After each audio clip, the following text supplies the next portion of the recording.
Muy buenas tardes para todos. Estamos otra vez más por analizar una empresa más que interesante. Estamos hablando de United Health Group, del sector del healthcare, seguros de salud. Además, tiene unas ramas de negocio más que interesantes que se han visto afectadas por las últimas noticias que están surgiendo. Así que vamos a ir tocando todos los datos. Vamos a ver cómo se ha comportado la empresa en estos primeros 9 meses en esperas a lo que será su presentación de resultados, que será el jueves de esta semana. Así que espero que este análisis sirva primero para conocer la empresa, para ver cómo se ha desempeñado, para esclarecer acerca de estas noticias que están surgiendo y sobre todo para prepararnos para lo que será su cuarto trimestre del pasado 2024, que se publica el día jueves de esta semana. Así que bueno, la pregunta: ¿es rentable invertir en salud y en el contexto actual? ¿Compramos? ¿Cuánto? ¿Sí? Vemos esta caída que surgió por las noticias que surgieron, principalmente porque Donald Trump declaró que piensa eliminar los PBMs. De hecho, los PBM, que son administradores de beneficios farmacéuticos, la rama con la que opera United Health Group es Optum Rx, que ahora lo vamos a ver. El 21% de sus ingresos provienen de esa rama. Así que si se elimina definitivamente esos intermediarios, que es como opera, se verá afectado, y es cierto que lo vemos en esta caída, en esta reacción que tuvo el mercado. Pero como siempre, vamos a arrancar acerca del modelo de negocio para entender cómo funciona esta empresa. Tenemos lo que es United Healthcare y Optum. Se dividen estos dos segmentos. United Healthcare proporciona planes de salud a individuos, empresas y gobierno, ya sea en propias entidades del gobierno como a individuos con planes subvencionados por el gobierno. Permite a los afiliados acceder a servicios médicos, farmacéuticos y hospitalarios, lo que todo seguro hace. Dentro de lo que es su subdivisión de seguros, los van a dividir en 4 segmentos: Employer and Individual. Esto vendría a ser al grupo de trabajadores, ¿sí? A un grupo empresario y a sus trabajadores, o a personas individuales. Después tenemos lo que es Medicare and Retirement. Está enfocado principalmente en personas mayores a 65 años de edad, con el plan Medicare, que en parte está subvencionado por el gobierno. Y después tenemos otros planes un poco más avanzados, como el Medicare Advantage, que en parte es subvencionado por el gobierno y en parte lo paga la persona. Está claro que el Medicare Advantage consta de un margen de beneficio mucho mayor que lo que es el Medicare básico. El Community and State, esto viene de la mano con el Medicaid para personas de bajos recursos, todas aquellas personas que no pueden pagar, que están bajo un umbral de pobreza. El estado norteamericano va a depender de cada estado, va a tener un cupo o va a tener algún parámetro para que estas personas de bajos recursos puedan tener una atención médica. Y después tenemos su parte global, que vendrán a ser sus operaciones internacionales, también con seguros médicos. Por otra parte tenemos lo que es Optum, que es el segmento encargado de la atención médica, servicios farmacéuticos, principalmente de distribución, y acá es como opera como administradora de beneficios farmacéuticos, y la aplicación de soluciones tecnológicas a toda la cadena de valor. Esto principalmente es Optum Icing.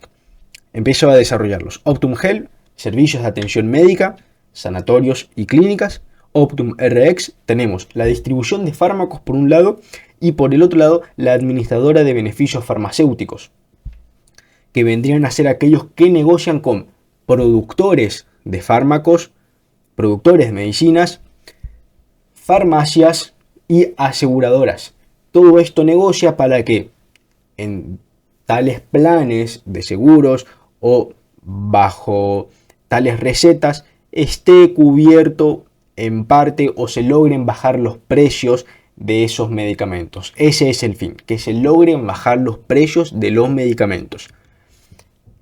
Al administrar esas negociaciones, ¿sí? Por lo general son grandes cantidades de medicamentos, lo que se logra es bajar el precio y una porción es la comisión que se lleva Optum Rx como administradora de esa negociación.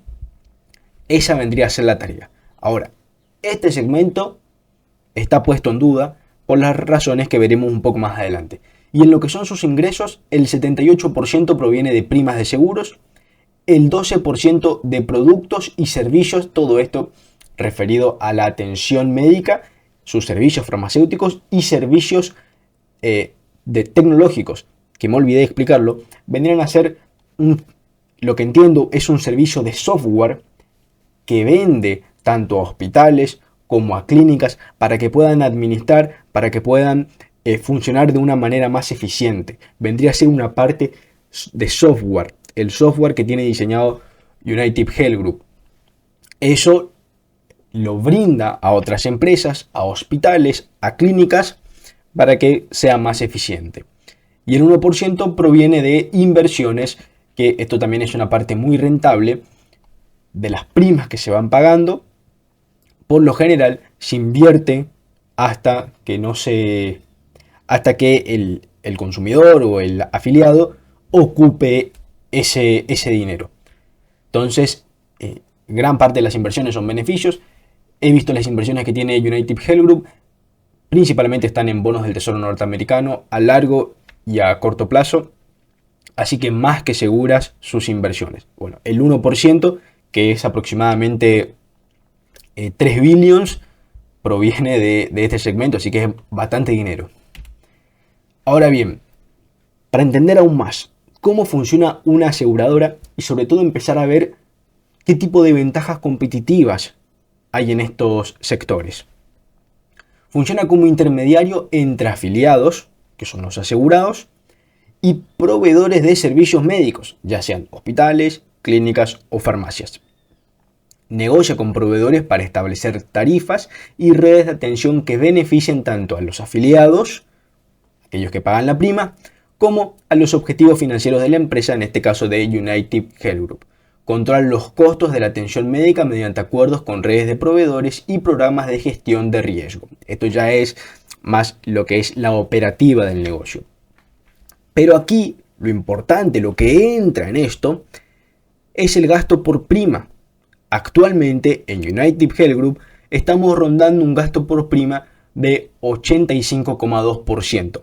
Es decir, una prima de $100 que paga un afiliado, que paga un asegurado, 85,2 dólares están destinados a cubrir sus necesidades. En promedio, está claro. Hay planes mucho más rentables, seguros mucho más rentables y seguros menos rentables. Para que se den una idea, aquellos que están subvencionados por el gobierno, como el Medicaid o el Medicare, sobre todo los básicos, son de un margen muy bajo. El año pasado, este gasto por prima era de 82,3%. Este aumento se debió por el aumento de los costos médicos de forma generalizada que hubo en Estados Unidos. Ahora bien, ¿qué sucede cuando hay una integración vertical? ¿Qué es lo que pasa? Ya se los adelanto con United Health Group. Primero, ¿qué es la integración vertical? Controlar varias etapas de su cadena de valor, desde el suministro de materias primas hasta la distribución del producto final. Esto de forma general. Esto implica que asume funciones que antes realizaban sus proveedores, distribuidores o intermediarios, logrando mayor control sobre los costos, calidad y tiempos de entrega. UNH no solo reduce costos, sino también mejora la coordinación entre seguros, servicios médicos y gestión farmacéutica, ofreciendo un sistema de atención más eficiente y completo. ¿Esto por qué lo digo? Actualmente, UNH o United Health, vamos a simplificarlo, no solo es proveedor de seguros de salud, sino también brinda atención médica, en mayor medida atención médica primaria, con clínicas y sanatorios. También brinda servicios farmacéuticos, distribución de fármacos a sus clientes Esta integración hace que puedan reducir muchísimo los costes, lo que es la prima o el spread que se le debería pagar a un sanatorio privado externo, se están ahorrando. Lo que es la prima que se le paga a una farmacia, se están ahorrando. Todo eso hace que la integración vertical que tiene UNH dé cierta ventaja competitiva. Además, súmenle la escala que va teniendo el negocio. A medida que más de sus clientes se atiendan en más de sus sanatorios, esos costos médicos para sanatorios privados ajenos al grupo de UNH se reducirán, y de hecho ahora vamos a verlo en los márgenes que está sucediendo. Pero primero pasemos a lo que son sus resultados de estos 9 meses. Las primas han aumentado en un 6,75%. En cuanto a productos, han aumentado, la facturación por productos aumentaron en un 17,5%, los servicios en un 5,2% y las inversiones en un 25,46%. Esto puede entenderse por la suba que hubo en lo que son las tasas de los bonos del gobierno norteamericano. Esto ha generado un total de ingresos, unos ingresos totales para estos 9 primeros meses de casi 300 billones de dólares, un incremento del 8% respecto al año anterior. Ahora, sus ingresos operativos nos sorprende que vemos que se han mantenido planos. ¿Esto a qué se debe? En primer término, por el aumento de costos médicos que ocurrió en toda la industria, es decir, que eso no está al alcance de United Health Group, no lo puede parar. Y en segundo término, sus ingresos netos se vieron disminuidos en un 46,6%. Esto se debe a dos factores. El primero de ellos es que en el primer trimestre han desembolsado una cantidad importante de dinero por lo que es el hackeo que sufrieron. De esa manera tuvieron que pagar a sus clientes por la divulgación de sus informaciones, etcétera, etcétera. Y además a eso súmenle que se ha vendido una parte del negocio en Brasil, y lo que nos dice, por lo menos lo que he visto dentro de su informe, es que hay una porción por cambios de divisa que afecta de forma contable, está claro, al ingreso neto. Por eso también acá abajo he puesto el beneficio por acción ajustado, y el beneficio por acción ajustado nos muestra un incremento del 10%. Este beneficio por acción ajustado no contempla ese gasto que han tenido por el hackeo, simplemente contempla la distorsión por el tipo de cambio que ocurre al momento de vender de hecho ya lo vendieron, sus operaciones en Brasil. Su último trimestre que tenemos por aquí, el Q3, UNH, el grupo en general, tuvo mayores gastos médicos, en 290 puntos básicos han aumentado, pero lo que está en su alcance, lo que está en su mano, mayor eficiencia operativa, pasando de un gasto operativo del 15% del total de ventas al 13,17% de los ingresos totales. Su rama de seguros, ingresos aumentaron en un 7,1%, un aumento, esto es un punto destacado, de 2,4 millones de asegurados en su rama de Employer and Individual, llegando a un total de 29,7 millones de asegurados en ese segmento, que es uno de los de mayor margen. Por su parte, el margen operativo ha disminuido, pasando de un 6,6% a un 5,6%, en parte explicado por estos mayores costos. En el sector de Optum, la rama de Optum mejor dicho, sus ingresos han aumentado en un 12,7%, el margen operativo se mantiene en un 7%, con un leve aumento de 10 puntos básicos. Bueno, en definitiva se mantuvo estable. Resultados del Q3 bastante interesantes, bastante buenos. Ahora sí en márgenes, y acá vamos a ver eso que les comentaba un poco más atrás.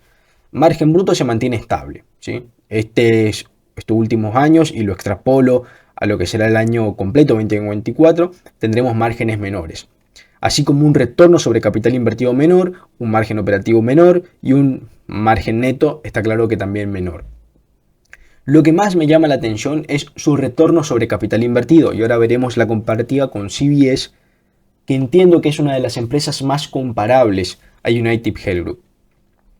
Pero lo que es su margen operativo y su margen neto es bajo comparado a otras industrias, pero recordemos que estamos en la industria del sector salud, donde se manejan márgenes relativamente bajos. Aún así, los márgenes de United Health Group son los más altos de su sector. Comparado a empresas similares, los más altos. El margen neto que estimo para este 2024, por las razones que ya estuvimos comentando, estará en torno al 3,6%. Pero en años normalizados se mantiene por arriba del 5%, entre el 5 y el 6%. Y la cosa importante que casi se me olvida, es que vemos que hay un aumento consistente con el paso de los años.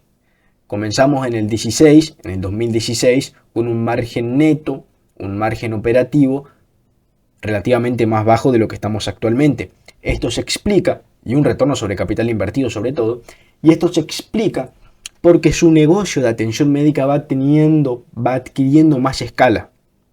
A medida que consiga la escala, que sus clientes atiendan allí, sus márgenes está claro que irán en aumento poco a poco. Y también eso nos dice la directiva, como veremos en sus perspectivas más adelante. Pero con la pantalla final que quiero que se queden con esta filmina, es que sus márgenes, a pesar de tener de ser un año malo para este sector, se mantienen fuertes, muy fuertes. Sobre todo su retorno sobre capital invertido, que consistentemente está por arriba del 15%. Ahora comparativa con CBS, como dije, la empresa que más o menos desarrolla su mismo negocio, y de hecho que hizo un análisis en el canal. Lo que pasa es que CBS, si bien tiene un potencial de crecimiento aún mayor, y ha salido una noticia que beneficia bastante, que es el aumento de tarifas de seguros subvencionados por el gobierno.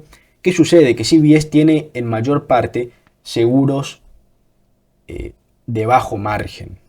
Entonces, cuando hay un leve incremento como lo es ahora, tal vez su beneficio por acción se vea mayormente beneficiado. Pero de la misma manera, cuando hay una época mala, su beneficio por acción se derrite totalmente. Entonces, el retorno sobre capital invertido, United Health Group ha sido ampliamente superior. Vemos que CBS ronda entre el 10 en sus mejores momentos al 6%, y en este 2024 estimo que estará en torno al 4,5%. En cambio, United Health Group se mantiene por arriba del 14%. Entonces está claro que acá vemos una mejor eficiencia, primero en costes y segundo mejores asegurados, asegurados con mayor margen. Después en la comparativa del margen neto ocurre lo mismo. Verán que United Health Group, y acá viene de la mano con lo que decía anteriormente, tiene un margen neto entre el 5 y el 6%. Y en este caso, en un año malo, baja a lo que en los años normalizados tiene CBS. Un año malo de United Health Group es un año normal de CBS. Y un año malo de CBS, fíjense que prácticamente nos quedamos sin beneficios, en torno al 1,5% de margen neto, que estimo para este cierre de 2024. Ya lo veremos cuando se presenten sus resultados, pero más o menos estarán por estos números, ¿sí? Si es que no ocurre nada descabellado. Entonces vemos, y recalco, la ventaja competitiva que tiene United Health Group y la ventaja que tiene frente a una de las empresas del sector salud también más grande de Estados Unidos, que es CVS. Pasando a analizar su deuda y su flujo de caja. En estos 9 meses de ejercicio generó 19.000 millones de dólares de flujo de caja libre. Se vio afectado negativamente por los costos, por los ajustes contables, por el hackeo. En fin, tuvo esos aspectos que atacaron de forma negativa a su flujo de caja libre. De todas maneras, tiene una caja, un efectivo de 37.000 millones de dólares, una deuda total de 78.000 millones, de los cuales vencimientos a corto plazo por 4.000 millones de dólares, un ratio deuda neta EBIT de 1,6 veces, lo veo muy sano, y un costo promedio ponderado de su deuda del 4,25% antes de impuestos. Recordemos que después de impuestos este costo promedio ponderado de su deuda baja. Su calendario de deuda, cuándo ocurren los vencimientos, cuándo se debe pagar, está muy distribuido en el tiempo. Este año 2024 es un año que se paga bastante, y los años siguientes vemos una normalización y el grueso de su deuda entre el 2030, 2040, 2049 y el 2063. Es decir, que está sumamente distribuido en el tiempo y es a muy largo plazo y aparte a una tasa de interés muy baja, lo cual me parece una deuda más que segura, una solvencia financiera más que segura. Y acorde a lo que un inversor pediría para este tipo de negocios un poco más volátiles, en un sector más volátil, a eso me refiero. Por el lado de la retribución al accionista, un pago de dividendo de $8,4 por acción, que lo viene aumentando en los últimos 8 años a un promedio del 18% anual y compuesto. Impresionante. Y tiene un payout ratio del 33%. Es decir que su dividendo es muy sano, con grandes posibilidades de seguir aumentando. Me gustaría ver más recompras, eso sí, que no se aumente tanto el dividendo, sino que se recompre más, sobre todo en estos momentos de caída y de volatilidad. También recompra sus acciones de forma muy disciplinada, el 5,5% en los últimos 8 años, que son los que tomamos de estudio, y estos 9 meses recompró por un total de $4.000 millones. Es decir, sí es cierto que se está recomprando y a una forma más que interesante. Por su parte, las ventajas competitivas, que este sí que es un aspecto más que importante a la hora de analizar un negocio. Primero, integración vertical. Controla múltiples niveles del sistema de atención médica, seguros, servicios clínicos y farmacéuticos, tecnología y análisis de datos. Software, vende software, además empresas, además hospitales. Sí, primer punto, integración vertical. Segundo punto, red extensa de proveedores, es decir, a falta de sus clínicas o de sus farmacias, tiene el poder, la fuerza, el poder económico de negociar tarifas atractivas para diversos proveedores de hospitales, clínicas o farmacias más grandes de Estados Unidos. Su tamaño le otorga más poder de negociación, pudiendo reducir tarifas. ¿Sí? Tiene una red extensa de proveedores. Y en último término, veo que la escala es un factor más que interesante teniendo en cuenta su modelo de negocio. Su base de clientes cada vez mayor, junto con la implementación de la tecnología, le permite generar economías de escala, reduciendo costos y mejorando márgenes. Optum Icing haciendo sinergia con Optum Health y a su vez Optum Health haciendo una sinergia más que interesante con sus asegurados. Y acá he traído un gráfico para ver indiscutiblemente la ventaja competitiva que tiene UNH respecto al gasto por prima. UNH es la línea de color amarillo, después tenemos Humana y después tenemos CVS. El gasto por prima, como he explicado, es lo que se gasta en retribuir al asegurado en su consumo o la utilización de servicios de salud. Entonces, UNH en este último trimestre, que lo extrapola a todo el 2024, tiene un gasto por prima del 85%. CVS en este último trimestre ha tenido un gasto por prima del 95% y Humana del 90%. Es cierto que en el último, la peor de todas, en los años anteriores, ha sido Humana, pero en este último año, sin duda que CVS se ha comportado muy mal. ¿Y esto a qué se debe? No se debe a otra cosa. Primero a la eficiencia, pero en mayor medida a los márgenes que dan sus asegurados. Hay seguros de bajo margen, el Medicaid, que son para las personas de bajos ingresos, el Medicare, el básico, son seguros de bajo margen. Y empresas como Humana y como CVS he notado que gran parte de su portafolio de seguros provienen de esos seguros, de ese tipo de seguros. En cambio, United Health Group tiene otro tipo de seguros más diversificados, más rentables.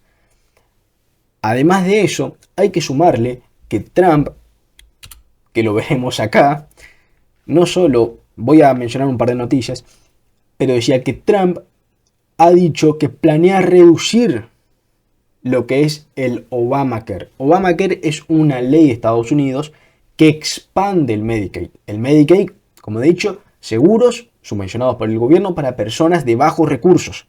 El Obamacare hace que muchas más personas puedan calificar para el Medicaid. Trump dice, no, esto se termina. El Obamacare se termina y empezamos a ser más restrictivos con lo que es la subvención a los seguros de salud. Eso puede afectar de primera mano a Humana, a CVS, también a United Health Group, no digo que no, pero en menor medida. Primer dato. Segundo dato, lo que ha dicho Donald Trump y ha provocado la caída de todas las empresas del sector salud, principalmente que va a arremeter contra las productoras de fármacos. Eso no afecta a estas empresas, pero ya también las ha metido en la bolsa. En segundo lugar, ha dicho que planea eliminar los administradores de beneficios farmacéuticos. CVS, tenemos CVS Caremark, si no me equivoco, y en United Health Group, Optum Rx, que son entre las dos, entre CVS y United Health Group, las proveedoras o las que en administradores de beneficios farmacéuticos más cuota de mercado tienen en toda Norteamérica. Por eso se vieron tan afectadas. Y Trump planea eliminarlos. Está claro que esto lo debe hacer ante el Congreso de Estados Unidos por una propuesta legislativa. ¿Por qué? Porque dice que eso no sirve. Que el fin es que reduzcan precios de los fármacos y de los medicamentos, pero hacen todo lo contrario. Hacen que los fármacos y los medicamentos estén más caros. Que esos intermediarios deben desaparecer. Puede tener razón, puede que no. Eso ya lo veremos más adelante. Y acá empiezan a ver estos riesgos en invertir en este tipo de industrias, que son volátiles a lo que haga la política. En segundo lugar, tenemos que hay una propuesta bipartidista, es decir, tanto del lado republicano como el lado demócrata, que empresas que integran PBMs, beneficios administradoras de beneficios farmacéuticos, no tengan en su grupo farmacias. Esto afecta de primera mano a CVS y también podría afectar de manera indirecta a United Health Group. Recordemos que no opera como farmacia UNH, pero sí lo hace como una distribuidora de fármacos, así que en esa situación no sé cómo podría afectar. Pero hay que tener presente también eso. Es decir que tenemos por un lado o que se eliminen por parte de Donald Trump, o que aunque sea las administradoras de beneficios farmacéuticos no estén dentro del mismo grupo empresarial que unas farmacias. ¿Sí? Más probable está claro que es la segunda, que se eliminen directamente, sería algo así como cambiar todo el sistema de salud de Estados Unidos, lo cual es muy difícil. Pero lo que sí es muy posible que suceda es que de alguna u otra manera se logre un proyecto de ley para que estos procesos sean más transparentes. Así que tenemos ese factor que hay que tener en cuenta, todo inversor debe tener en cuenta, que en estas industrias que son muy políticas, que los dichos de los políticos afectan, que están en constante regulación, porque es un sector que influye de primera mano, no te digo en la calidad de vida, sí, podría ser en la calidad de vida o en cómo se desarrolla una sociedad. Entonces hay que tener mucha precaución a la hora de estar invirtiendo y sobre todo tener la convicción de que si está bien, ocurra lo que ocurra, yo sigo para adelante. Hay que ponderar todos los escenarios, hay que hacer un estudio crítico acerca de si es posible que ocurra o que no ocurra. Recordemos que esto debe pasar por el Congreso. Las empresas farmacéuticas, las empresas aseguradoras tienen un poder económico enorme, tienen un poder político enorme. Entonces sí es cierto que podemos ver cierta burocracia, cierto rezago, que se demore No digo que esto vaya a surgir ya, que el próximo mes que asume Donald Trump ya va a ocurrir, pero sí que estaremos si somos inversores, estaremos en constante fricción con la política actual, con el gobierno actual de los Estados Unidos.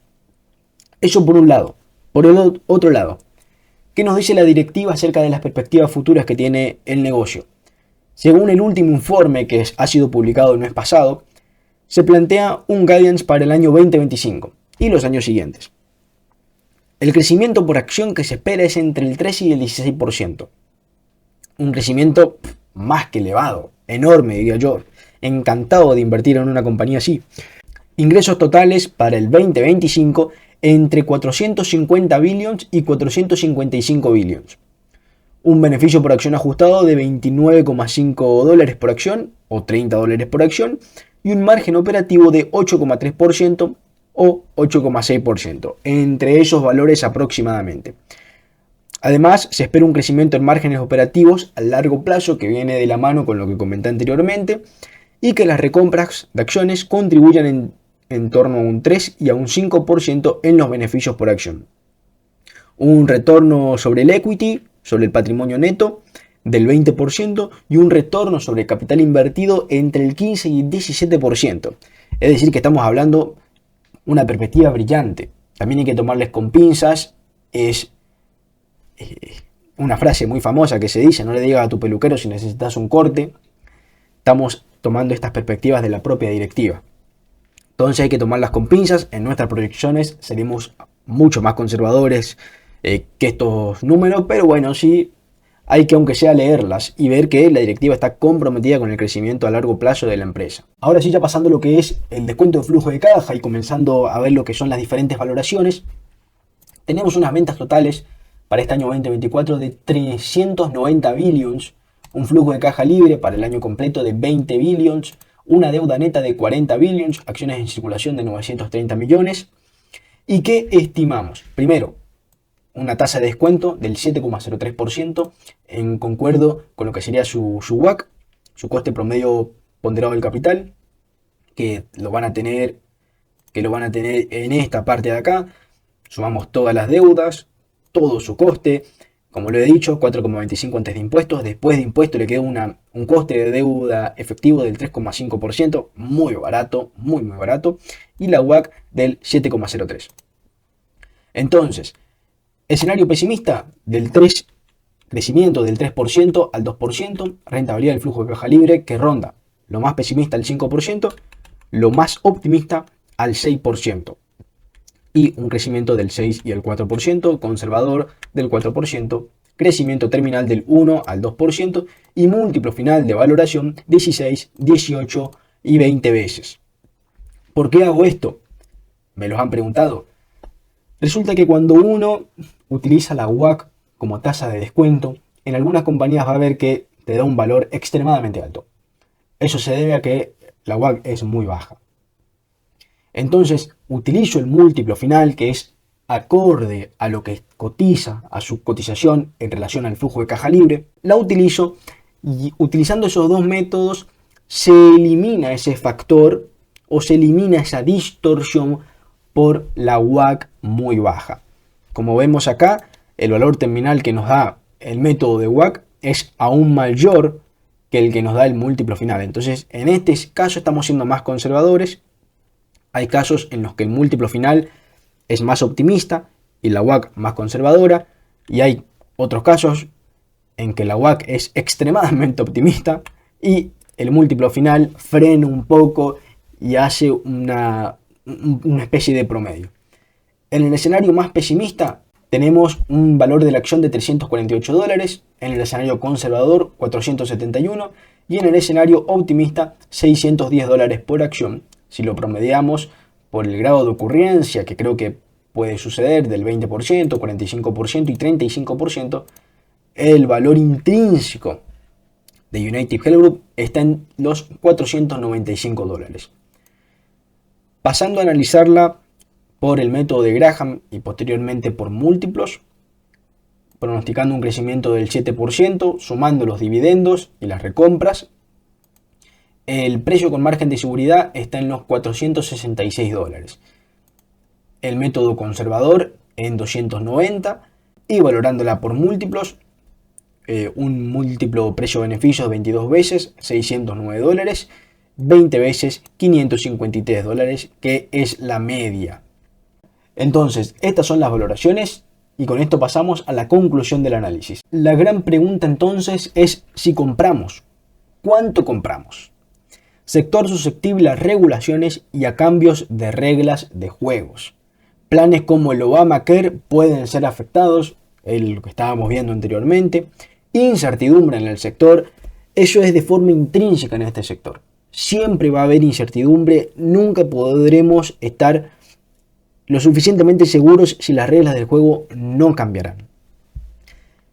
Lo que está en la mano de la empresa, lo que hace por ella propia, sin que otros factores externos entren en juego, es una empresa con una gran ventaja competitiva, excelentes márgenes para el sector, buenas perspectivas de crecimiento y el valor intrínseco está 540, no lo es, 490 y $600. Personalmente no le pondría más de un 10% de peso en la cartera, tanto a esta empresa, si es por ella sola, como al sector de aseguradoras médicas. Esa es la conclusión. Espero que les haya gustado el análisis. Denle un me gusta. Suscríbanse. Comenten si les resulta interesante alguna otra empresa. Podemos ir analizándola. Y vuelvo a insistir. Suscríbanse que estaremos trayendo análisis más que interesantes. Un saludo.